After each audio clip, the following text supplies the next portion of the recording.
જય આશાપુરમાં આજના નવા વિડીયોમાં તમારું સ્વાગત છે। આજે આપણે ચર્ચા કરીશું ચેમ્પિયન્સ ટ્રોફીમાં ભારતની ટીમ વિશે।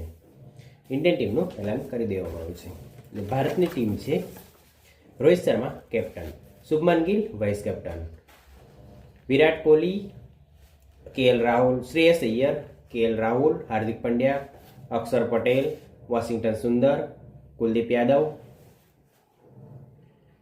जसप्रीत बुमराह, मोहम्मद शमी, यशस्वी जयसवाल, ऋषभ पंत,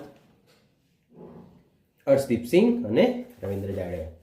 જો ચર્ચા કરવામાં આવે તો ભારતની પ્લેઇંગ 11માં પ્લેઇંગ 11 આ પ્રમાણે હશે। Rohit Sharma captain, Shubman Gill, one down આવશે વિરાટ કોહલી, શ્રેયસ અય્યર વિકેટ કીપર અને બેટ્સમેન તરીકે કેએલ રાહુલ હશે, હાર્દિક પંડ્યા ઓલરાઉન્ડર, અક્ષર પટેલ ઓલરાઉન્ડર, વોશિંગ્ટન સુંદર ઓલરાઉન્ડર અને કુલદીપ યાદવ 3 સ્પિનર હશે, 2 ફિંગર સ્પિનર અને 1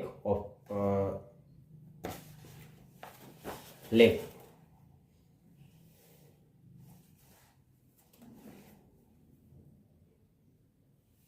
પછી હશે જસપ્રીત બુમરાહ અને મોહમ્મદ શમી બોલિંગ કરશે ફાસ્ટ બોલર। શું જસપ્રીત બુમરાહ અને મોહમ્મદ શમી ફૂલ્લી ફિટ છે કે જે વન ડેમાં 10 ઓવર નાખી શકશે? કારણ કે હજુ સુધી જસપ્રીત બુમરાહનું ફિટનેસનો કોઈ અધિકારિક જાણકારી નથી આપવામાં આવી અને મોહમ્મદ શમી પણ એક T20 મેચ રમી અને બીજી મેચમાં એની જગ્યાએ હરદીપ સિંહને રમાડવામાં આવ્યો અને જો જસપ્રીત બુમરાહ અને મોહમ્મદ શમી ફૂલ્લી ફિટ નહીં હોય ભારતની ફાસ્ટ બોલરની ખોટ પડશે, તો ભારતે હર્ષદીપ સિંહને રમાડવો પડશે। અને સ્પિનરની વાત કરીએ તો હર્ષદીપ આપણે વોશિંગ્ટન સુંદર અને અક્ષર પટેલ એક જ જેવા સ્પિનર છે, ફિંગર સ્પિનર છે। વોશિંગ્ટન સુંદર ઓફ સ્પિનર અને Axar Patel left arm fast spinner અને કુલદીપ યાદવ છે ચાઇનામેન। કુલદીપ યાદવ ભારતને ચેમ્પિયન્સ ટ્રોફીના અભિયાનમાં એક તુરુપનો એક્કો સાબિત થઈ શકે છે, જે મિડલ ઓર્ડરમાં વિરોધી ટીમોને કંટ્રોલમાં રાખી શકશે અને પહેલી 10 ઓવર બહુ મહત્વની સાબિત થશે। ભારત તરફથી ડેથ ઓવરમાં કોણ બોલ કરશે? જસપ્રીત બુમરાહ અને હાર્દિક પંડ્યા કરી શકશે। હાર્દિક પંડ્યા મિડલ ઓવરમાં પણ બોલિંગ કરશે અને ઓપનિંગ પહેલી 10 ઓવર પાવર પ્લેમાં પણ બોલિંગ કરશે। જો તમને વિડીયો સારો લાગતો હોય તો સ્પોર્ટ્સ ગુજરાત ચેનલને સબસ્ક્રાઇબ કરો। રોહિત શર્મા શું T20 વર્લ્ડ કપ 2024 અને વન ડે વર્લ્ડ કપ 2023નું ફોર્મ જે રીતે રમ્યો છે તે રીતે રમશે તો ભારતને બહુ ફાયદો થશે। પણ એવું છે, શું રોહિત શર્મા પોતાની ઇનિંગને સારી શરૂઆત મળે તેને લાંબી કરશે તો ભારતને બહુ ફાયદો થશે। રોહિત શર્માને ફાઇનલમાં પણ સારી શરૂઆત મળી પણ એને આગળ લઈ જવું। એ જ રીતે 2015માં ઓસ્ટ્રેલિયામાં રમાયેલી ઓસ્ટ્રેલિયા સામેની વર્લ્ડ કપ સેમિફાઇનલ પણ રોહિત શર્માની સારી શરૂઆત થઈ પણ એ ગૂગલ શોટ રમતા આઉટ થઈ ગયો।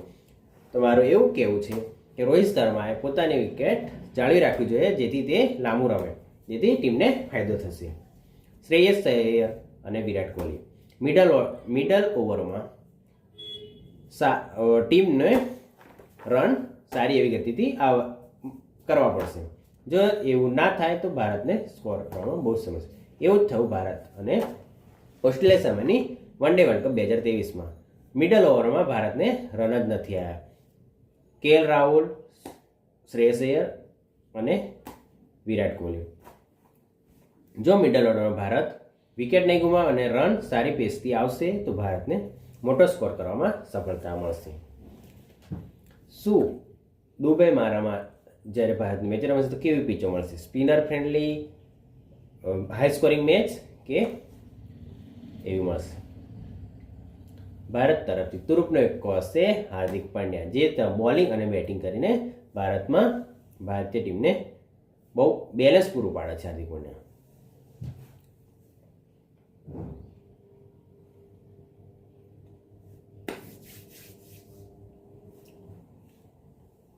ઇન્ડિયાની ચેમ્પિયન્સ ટ્રોફીની ટીમમાં એલાન કરવામાં આવ્યું છે. એમાં જો વાત કરવામાં આવે સેકન્ડ ચોઈસ વિકેટ કીપર હશે ઋષભ પંત અને સેકન્ડ ચોઈસ ઓપનર છે યશસ્વી જયસ્વાલ. શું યશસ્વી જયસ્વાલનો રમવાનો મોકો મળશે? કારણ કે શુભમન ગિલે વાઇસ કેપ્ટન બનાવવાથી યશસ્વી જયસ્વાલના